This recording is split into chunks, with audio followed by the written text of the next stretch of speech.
Bueno,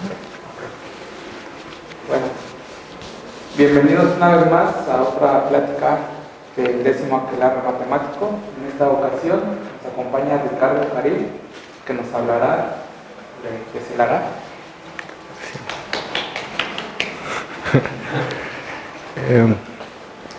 Bueno, yo les voy a hablar sobre un problema abierto de la geometría, el cual trata sobre teselaciones. Entonces, pues, primero hay que empezar definiendo qué es una teselación. Una teselación, pues, es un recubrimiento de una región dada usando un conjunto de figuras sin dejar ningún hueco y sin sobreponer ninguna figura. Y, pues, en símbolos es esto, ¿no? La unión de los TIs es igual a R2 o a un subconjunto de R2, que es en lo que nos vamos a enfocar ahorita, porque vamos a ver nada más las teselaciones en el plano. El interior de esas TIs pues tienes que ser igual al vacío para que no se sobrepongan. Y la tercera condición que le voy a pedir es que en este caso cada TI sea un disco topológico, o sea homomorfo a un disco topológico. Estos son ejemplos de teselaciones. Como pueden ver aquí en estos, pues cada una de estas figuras sería una TI. La intersección claramente es igual al vacío y su unión es pues un subconjunto de R2 en cada uno de estos casos. Y pues como son en estos casos polígonos, pues todos sabemos que los polígonos son homomorfos a un disco topológico, o sea, no se autointersectan en estos casos. Bueno, ahora también hay que hacer notar que no necesariamente un polígono es lo que vamos a usar. Peces son los peces voladores de Escher, y pues igual aquí se puede ver, ¿no?, que esta mitad del pez verde no toca, bueno, no se encima con ninguna otra parte de los otros peces. Eso es a lo que se refiere, y la unión de todos los peces se generan al plano, o sea, lo llenan.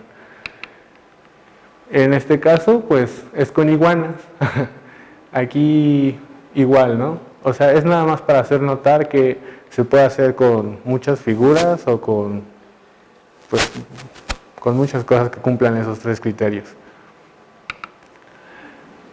El primero en hacer un estudio más exhaustivo sobre las teselaciones fue Johannes Kepler, el físico que todos conocemos, y él hizo ese estudio en el Harmonices Mundi, o Armonías del Mundo, y aquí se centró más que nada en estudiar a los panales de abejas y a los copos de nieve cuando lo realizó.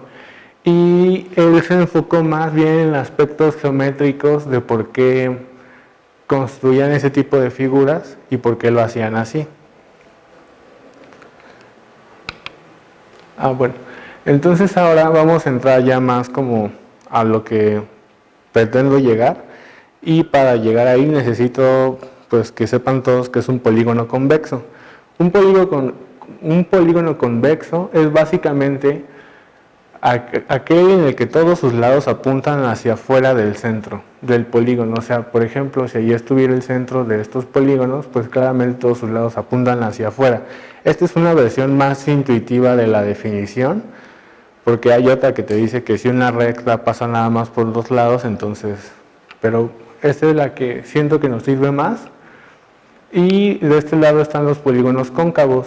Es el que tiene al menos un lado apuntando hacia lo que sería el centro de ese polígono. Ok. Entonces ahora la pregunta va a ser, ¿en qué casos puedo teselar usando este tipo de polígonos? Entonces, por ejemplo, aquí tengo polígonos convexos que no teselan el plano porque tengo estos huecos. Y en esos huecos no puedo meter otro polígono convexo. De hecho, en este caso lo que tengo aquí es un polígono cóncavo más bien, ¿no? Por este lado de aquí. Y el problema abierto de lo que trata es en qué casos sí puedo teselar utilizando un polígono convexo, específicamente un pentágono convexo. El pentágono convexo es el único caso abierto de todos los polígonos convexos. Se ha probado que figuras con lados mayores o iguales a 6, en el caso convexo, no teselan el plano. Pero en el caso de los pentágonos, no se ha podido probar desde hace muchísimo tiempo si de verdad teselan o no, o cuándo sí teselan o cuándo estos no teselan. Entonces, por ejemplo, aquí hay un caso de polígonos convexos, pentágonos convexos, que sí teselan el plano. Estas figuras de azul lo que representan son celdas unitarias, es decir, que si con esas celdas yo las traslado, las reflejo o les aplico algunas simetrías, voy a poder generar todo un teselado sobre el plano, haciendo pasos, reflexiones, traslaciones. En el caso de estos pentágonos convexos, pues no ha habido una descripción sistemática de cuándo puedo teselar o cuándo no. Entonces lo más que se ha hecho es esta parte de aquí, y que los patrones de teselación pentagonales con un solo elemento convexo, es decir, un solo pentágono convexo, el mismo, son usualmente clasificados en 14 tipos. Esta clasificación es más que nada una lista lo que se ha hecho y no es tanto como una descripción del problema, de la solución del problema. Y aquí empiezan los tipos. Aquí igual, esta lista la pone Sugimoto en su artículo sobre polígonos convexos, y lo que representan las zonas grises es justamente la celda unitaria con la cual se puede generar todo el teselado de la región. Aquí, por ejemplo, podemos ver que en este caso está generando un hexágono a partir de pentágonos. Entonces sabemos que este tipo de figura tesela, y ahí está, ¿no? Igual en el caso de acá. Bueno, lo que dice acá abajo es sobre las regiones fundamentales o las celdas unitarias, y aquí hace un especial, hace una remarcación especial en que aquí están separando los casos en los que se necesitan reflexiones o nada más traslaciones, porque esa es la forma en la que se hizo esta lista. Y pues son 14 tipos. Aquí están los demás y es lo mismo. De este lado, bueno, en esta parte están las celdas unitarias, las regiones fundamentales igual. Y lo que separa esta otra mitad de la lista es que a partir del número 7 y hasta el 14 se requiere de reflexiones únicamente de reflexiones para teselar el plano.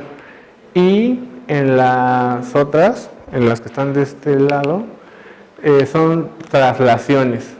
Y pues eso es nada más que sobre una línea dibujada aquí, esta celda la van trasladando sobre todo el plano y eso es lo que tesela.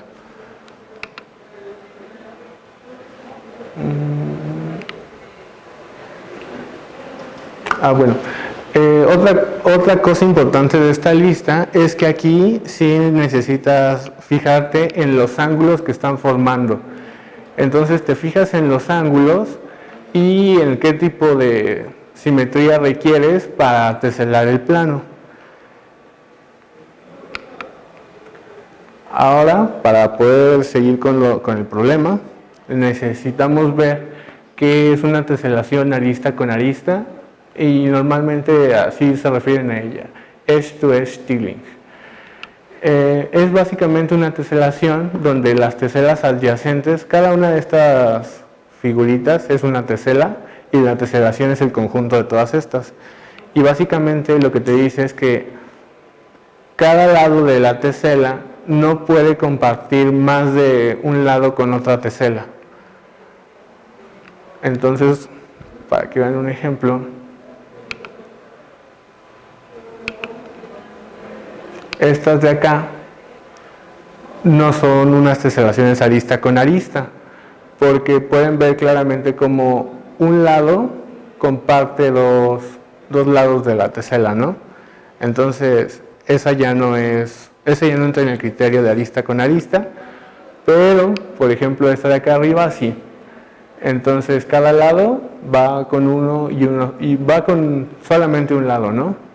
Esta de acá, esta de acá.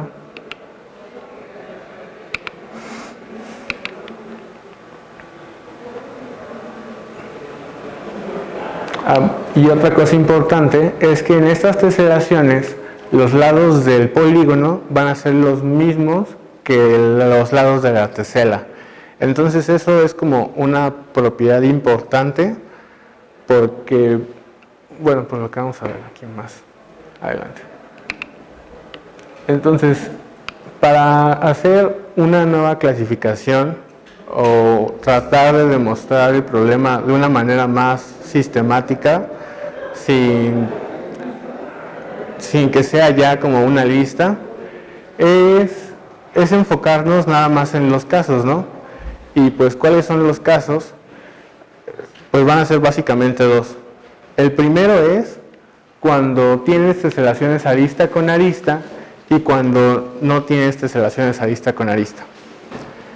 Por simplicidad, muchos autores nada más tratan con las teselaciones del tipo arista con arista por todo lo que conllevan.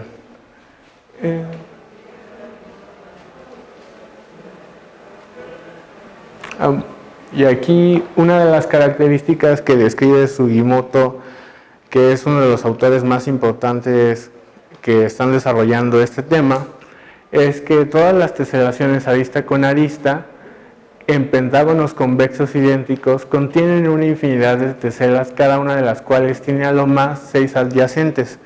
¿Eso cómo es? Pues eso es que si yo me fijo en cualquiera de estas y cumple que cada teselación arista con arista es nada más... ¿dónde está? Bueno, que en cada teselación que cumpla que sea arista con arista voy a tener a lo más 6 adyacentes por cada una de estas en una infinidad, porque pues estoy tratando con el caso del plano, ¿no?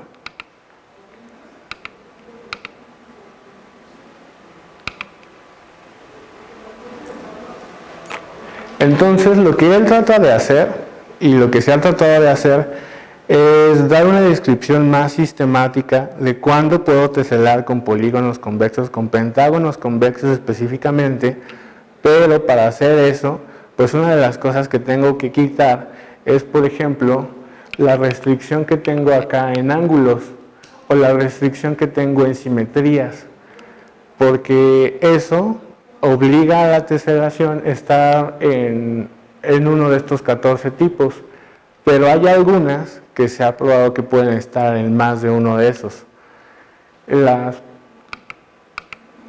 Y lo que se trata de hacer aquí es quitar esas restricciones para hacer un caso más general. Entonces, define lo que es una valencia del vértice. Y la valencia del vértice es nada más cuántas aristas emanan de un vértice. Es decir, de un vértice, ¿cuántas aristas puedo tener?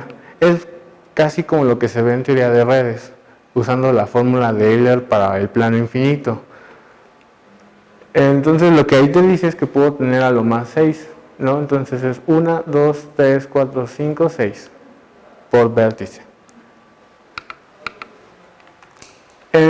Entonces, usando este criterio, lo que se obtiene es que una posibilidad de valencia en cada vértice en la teselación es 3, 4, 5 o 6.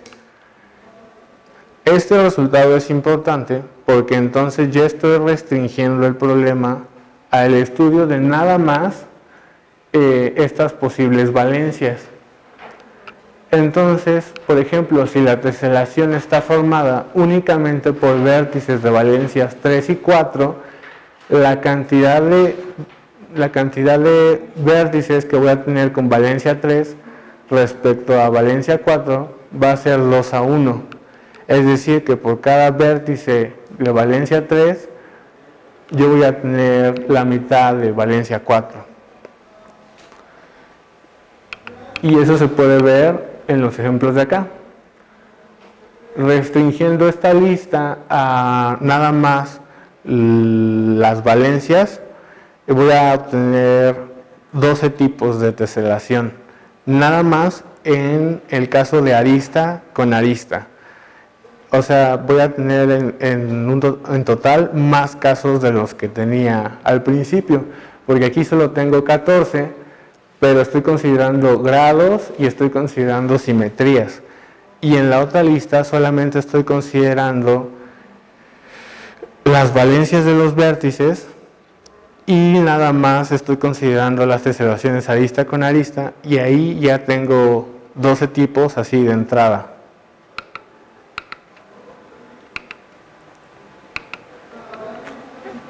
Entonces, como las teselaciones que podía tener eran de valencias 3, 4, 5, 6, pues estos son los otros dos casos que puedo tener. Una teselación únicamente formada por vértices de valencias 3, 4 y 5, entonces estas van a ser las proporciones que voy a tener en esa teselación. Y en el caso en el que tenga 3, 4 y 6, entonces solamente voy a tener esta proporción en la tesela. ¿Estas proporciones de dónde salen? Pues la descripción detallada de este trabajo está como, bueno, estos son los corolarios que presentan en un artículo que habla sobre las propiedades de los pentágonos convexos. La referencia está al final por si la quieren checar. Y la forma en la que lo obtienen es a partir de la fórmula de Euler y del teorema de restricción cristalográfica. Lo que te dice básicamente el teorema de restricción cristalográfica para este caso es que solamente hay ciertos ángulos que se permiten, y para que pueda teselar y estos ángulos se cumplan, por así decirlo, entonces se tiene que cumplir esta parte de acá.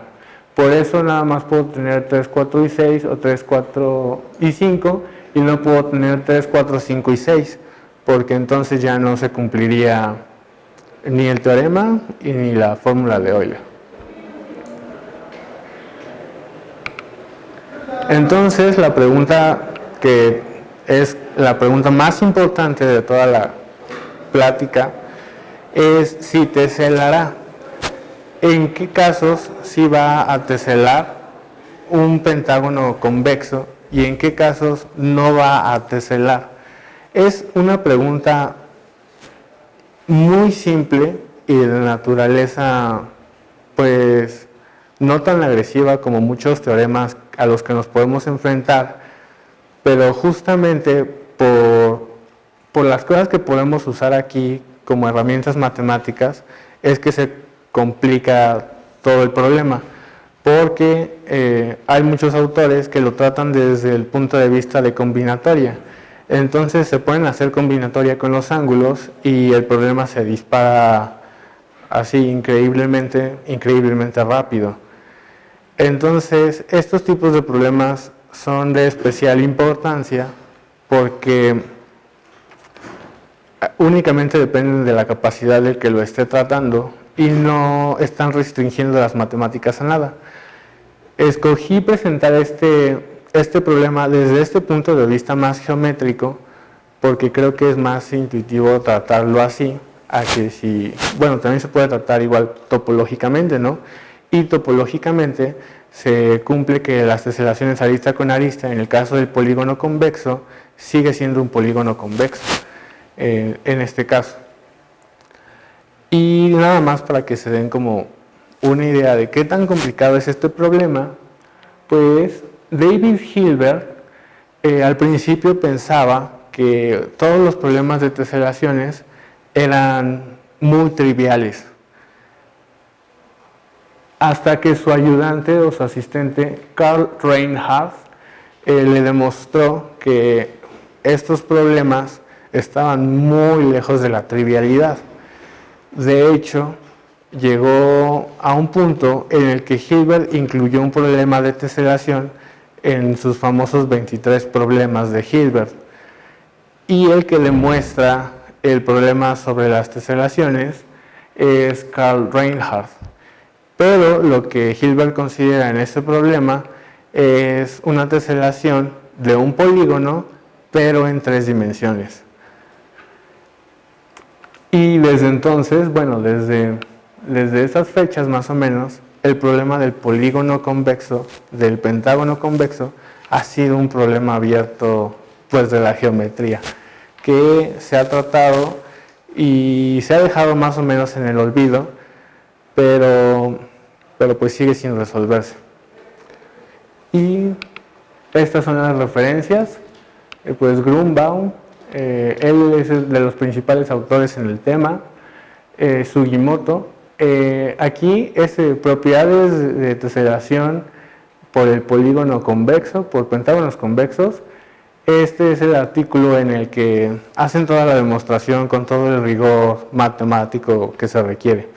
De hecho, se han hecho tesis doctorales sobre el tema, por si lo quieren checar, pero pues obviamente el desarrollo no es como de 30 minutos, y mucho menos, ¿no? Requiere bastante tiempo de estudio. Y esta plática se basó en este otro artículo de Sugimoto, que es del 99, y se llama El problema de teselación con el polígono convexo, y fue su tesis de maestría. Y es un artículo de 5 hojas, pero pues vale la pena leerlo como entretenimiento, tal vez. No sé si tengan preguntas de... ¿Hay alguna pregunta para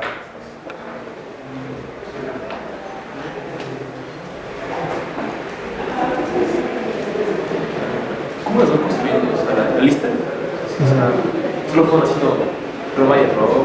¿De las 14? Pues es que mira, la construcción de esas es, por ejemplo, yo te doy nada más una tesela de estas, ¿no? Entonces, intuitivamente te podría decir, pégalas y fíjate qué me da, ¿no? Entonces tú podrías estar jugando con esa figura, embonándola de distintas formas hasta que te dé una monotesela y entonces a partir de esa empezarla a pegar y ver si te deja huecos, ¿no?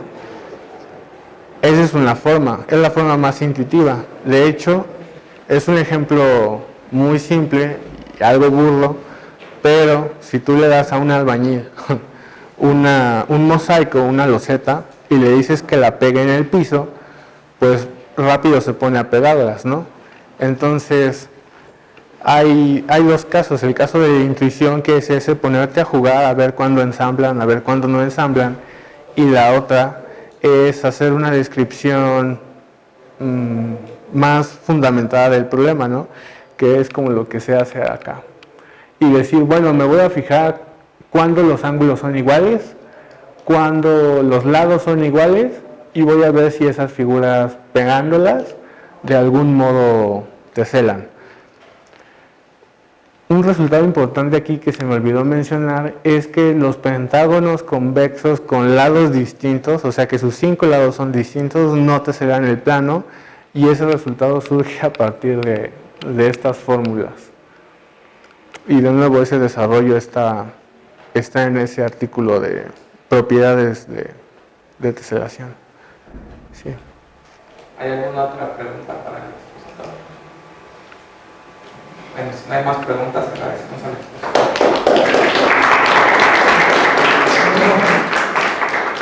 Y procedemos a una pequeña dinámica que tenemos para ver si alguien del público se gana un obsequio. Si gustas hacer una pregunta y el que conteste, entregamos el obsequio. ¿Alguien sabe cuál fue el número del problema que le dio Hilbert a los problemas abiertos? ¿A este problema abierto de teselaciones?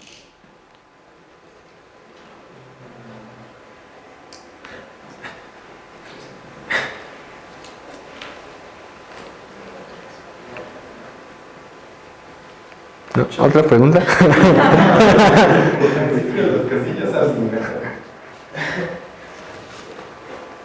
El 8. No.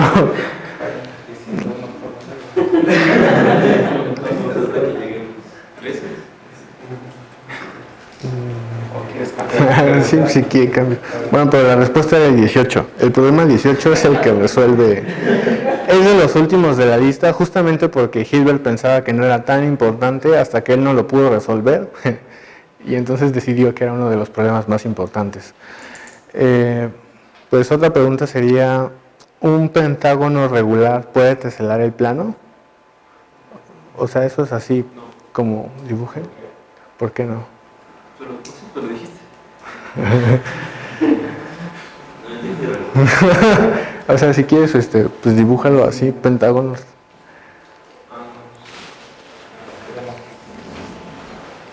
Esa es una pregunta muy intuitiva, ¿no? O sea, basta con que lo dibujes para que te des cuenta de...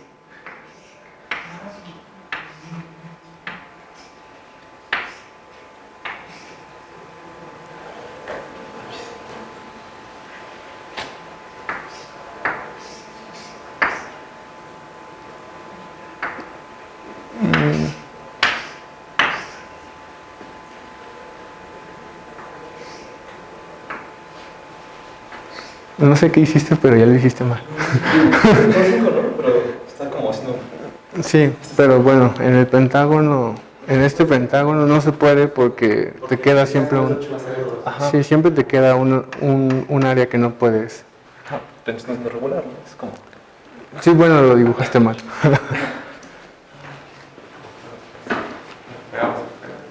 Pues sí.